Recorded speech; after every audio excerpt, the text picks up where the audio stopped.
Hey everyone, I finished the Song from the Depths quest earlier today and I thought I'd just talk about my opinions on it. Overall, I thought it was a quite good quest. I enjoyed the storyline a lot and the puzzles were a bit too easy, but they weren't too bad.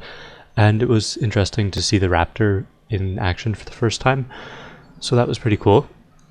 The thing that I didn't like about the quest was that the rewards were quite a bit too low, and and that they were also mostly tied to next week's QBD update.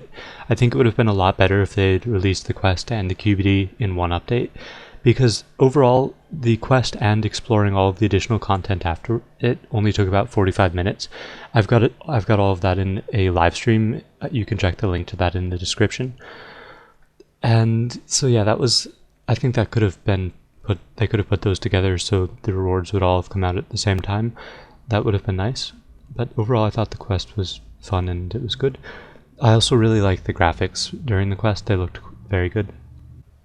One other thing that I found interesting was that during the quest, there was a symbol of the Stone of Joss on the ground.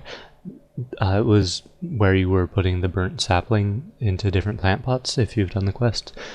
So I want to see how that ties in with the QBD. It should be interesting to see what actually made the QBD get stuck down there. But yeah, it's probably something to do with Stone of Joss. Anyway, besides the quest, there was also the new quote-unquote Slayer dungeon added. And I say that because the Slayer dungeon doesn't actually have any Slayer requirements, and the monsters in there, they don't have Slayer requirements, but they can be assigned by Slayer Masters. So I'd just call it a dungeon. It's not a Slayer dungeon, at least not I mean, that's like saying all dungeons are Slayer dungeons, as long as they have a monster in them that can be assigned on a Slayer task. So anyway, the monsters in there seem alright. There are different types of worms. There are 3 different types. And there's also an entrance to the QD layer on the bottom level. So on the top level, there are little worms that have 50 life points. Then there are medium difficulty worms. And then there are the big grot worms down at the bottom. And they actually have pretty decent drops. They drop a lot of rune items.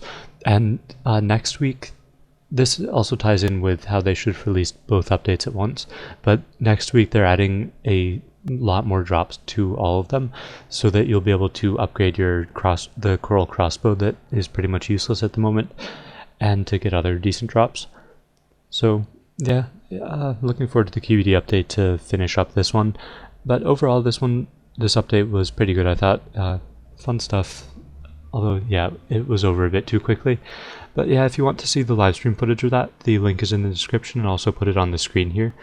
So that's everything. I do recommend doing this quest. I thought Jagex did a good job of it. So yeah, good luck. Thanks for watching.